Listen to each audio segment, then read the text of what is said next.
Voilà, donc les huiles de l'enfant, ça va être un aperçu assez rapide. Voilà, la partie la plus importante, c'est les huiles antérieures et les intermédiaires, ici, avec une classification en non-infectieuse, infectieuse, post-infectieuse ou toujours pensée aux mascarades.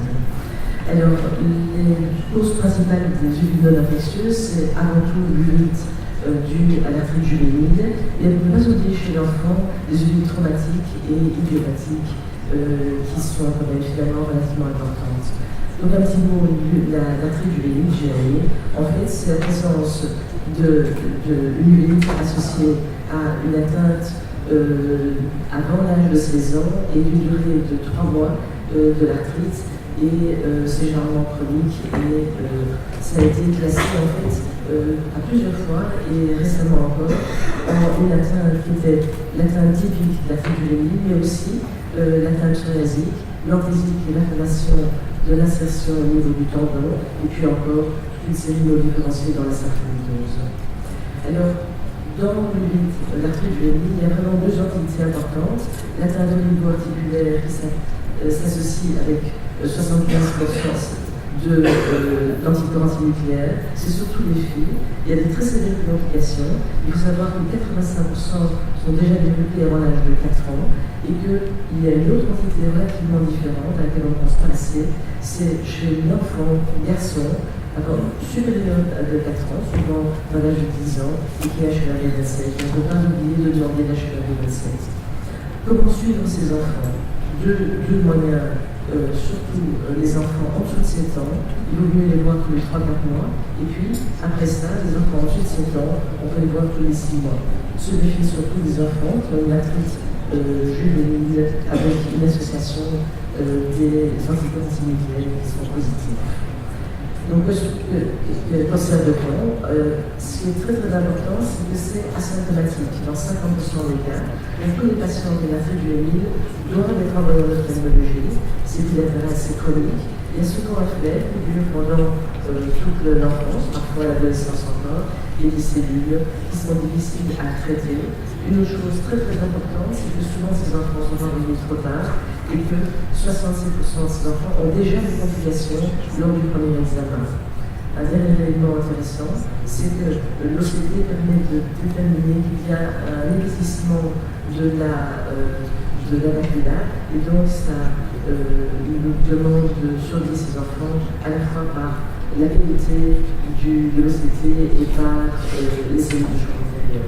Pour la Budget, pas de différence entre les enfants et les adultes, pas de manière internationale de donner des critères pour les enfants, et donc de manière identique de les traiter.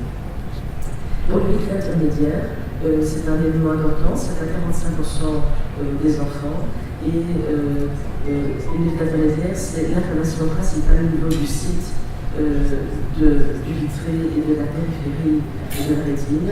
On a celle avec parscanite et celle sans parscanite, on les traitera un petit peu différemment. Comment évaluer finalement avant le traitement? Il faut voir s'il y a une sévérité. La sévérité peut être vue par l'atteinte maculaire, éventuellement une angiographie et bien sûr une tendance à avoir la cataracte. Donc, comment suivre ces enfants? C'est important de traiter tôt et agressivement, faire des visites fréquentes, un traitement par anti-inflammatoire stéroïdien n'est pas très utile, mais les corticoïdes topiques doivent être utilisés surtout au départ et pas en trop grande quantité parce qu'un enfant fait facilement des cataractes et d'autre part la tension oculaire augmente très très facilement, donc un très très grand suivi, passage à corticoïdes de manière très courte et une suppression. En effet, les corticoïdes chez l'enfant, on a le désavantage de provoquer une limitation de la croissance et également des cataractes, et donc le visage à long terme n'est pas indiqué. On préfère chez l'enfant le méthotrexate qui est utilisé depuis longtemps, avec des résultats comme constitués par clients qui sont excédents, 50-60%, dans les bons résultats. Toutefois, nous avons maintenant, surtout dans l'arthrite juvénile et dans le budget, une lumière et d'autres anti-TNF qui sont extrêmement utiles pour changer totalement totalement le pronostic de ces enfants. Donc, c'est important d'y passer assez rapidement. En unité intermédiaire, il est important aussi pour le traitement de ne pas donner de corticoïdes toniques, ça donne des cataractes et ça ne va pas aider. Certains aiment donner des injections sous longitudinales ou sous tunneliennes de corticoïdes. Personnellement, j'aime moins actuellement et de certains enfants avec des vasculites importantes, une suppression est utile.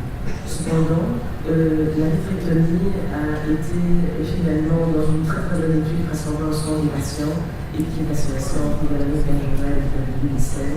Et c'est qui a montré que pourtant, quand on passe par la limite, la nephrectomie finalement est le meilleur traitement avec un laser périphérique et c'est mon expérience chez ces enfants.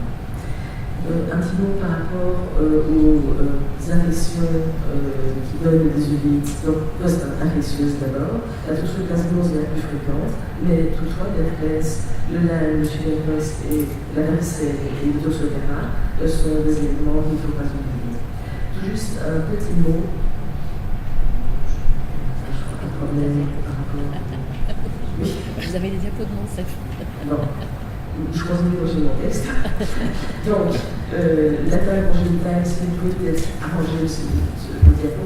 L'atteinte congénitale de l'enfant au niveau de la toxoplasmose, c'est un élément qui est assez souvent posé comme question.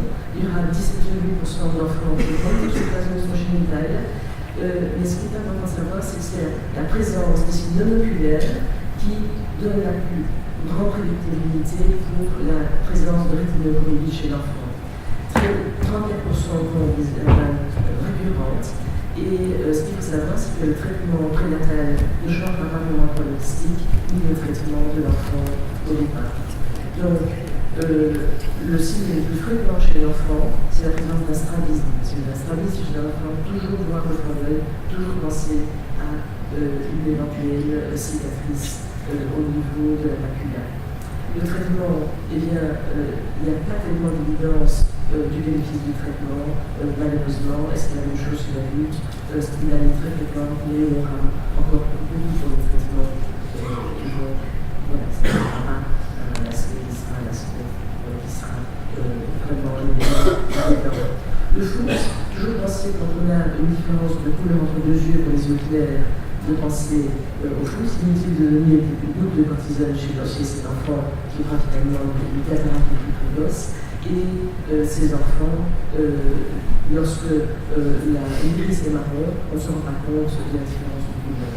L'herpès, pensez à l'herpès simplex 2, l'herpès congénital. Le toxoplasma donne souvent des atteintes soit au niveau postérieur, soit au niveau périphérique, et le traitement donnera finalement assez bien l'inflammation. L'atteinte de cyste congénital associe à la sécrétion de la glutine pigmentaire, mais également une atteinte de la cornée au niveau du stroma qui peut être pendant des années nécessité de la cortisone. La tuberculose est un élément qui revient de plus en plus, mais malgré tout plus fréquent chez l'adulte que chez l'enfant. La grippe du chat. Toujours penser, toujours demander si l'enfant a été grippé par un chat, on en voit un peu plus souvent chez le grand adolescent.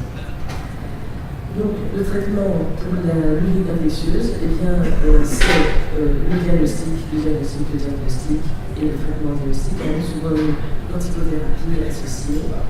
Ne pas oublier aussi que chez certains enfants qui ont fait des angines, on peut avoir une unité bilatérale non granuleuse post-infectieuse ici, et ne pas oublier non plus aux mascarades, avant tout le mycoplasme chez l'enfant, toujours penser quand il y a une atteinte avec un aspect blanc.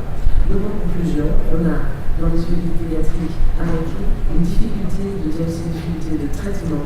Une première chose, c'est le différentiel infectieux de l'infection.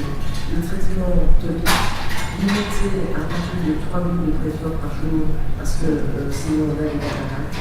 Ne pas traiter par traitement corticoïde topique pour les urines intermédiaires. Penser à dilater la pupille pour ne pas avoir de synergie. Et surtout toujours mesurer la tension oculaire. Ces patients ont facilement l'hypertonie, font très rapidement l'hypertonie, ils ont du traitement systémique.